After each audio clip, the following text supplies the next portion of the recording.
पेण मतदारसंघातून महायुतीचे लोकसभेचे उमेदवार सुनील तटकरे यांना 50,000ची आघाडी मिळेल। तसेच तटकरेंना मतं म्हणजे मोदी साहेबांना मतं, असे आमदार रविशेठ पाटील यांनी सांगितले। येण्यासाठी आपल्याला मोदींना पंतप्रधान करण्यासाठी ते मत द्यायला पाहिजे आणि ते मत घड्याळाच्या निशाणीवर द्यायचं आहे, हेच सांगण्यासाठी फक्त आलेले आहोत।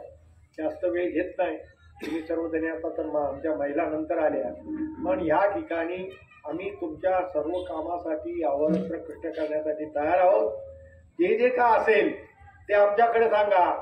सरतेशेवटी आम्ही तुमच्या आहोत, तुम्ही आमच्या आहात। आणि कासूवर विशेष करून माझं वैयक्तिक प्रेम आहे। पूर्वीपासून या कासूवर कधीही 95 सालापासून मी मला वाटते सतत इथे येत असतो। कुठेही कधी कमतरता वाटली, कोण आला तरी तो माझा माणूस आहे। मोदींसारखा पंतप्रधान द्यायचा आहे आणि येत्या काळात हा भारत शक्तिशाली बनायचा असेल, हा भारत प्रभावी ठरणं असं असेल तर त्या ठिकाणी मोदींसारखा पंतप्रधान असायला पाहिजे।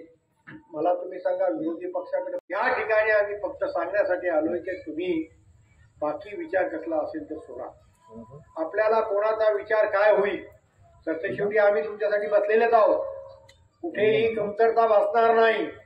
आणि त्यासाठी तुम्ही संपूर्ण एक संघी, जसा आपण मी शब्द तसा 50,000चा दिलाय तसाच हा शब्द पुरा करण्यासाठी या कासू खारपाळे या ग्रामपंचायतीतून 100% मतं ही मिळाली पाहिजे, अशी आम्हाला आग्रहाची तुमच्याकडे विनंती आहे।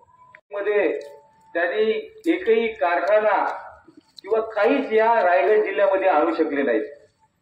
मला वाटतं माननीय धैर्यशील दादांना माझी विनंती अशी असेल की मला वाटतं 30 वर्षाची खासदारकीची निधी कुठे गेली? आपल्याकडे कुठं खासदारकीची निधी पडलेली आहे का? आनंद गिंदेची एवढ्या वर्षात नाव तरी आहे का कुठं? पाठवण्याकरता आपले उमेदवार राष्ट्रवादी काँग्रेस पक्षाचे अधिकृत उमेदवार आणि महायुतीचे पाठबळ असलेले उमेदवार तटकरे सुनील दत्तात्रय यांच्या समोरील घड्याळाचं बटन दाबून त्यांना तुम्ही विजयी करा, एवढीच या ठिकाणी तुम्हाला विनंती करतो आणि थांबतो। नमस्कार।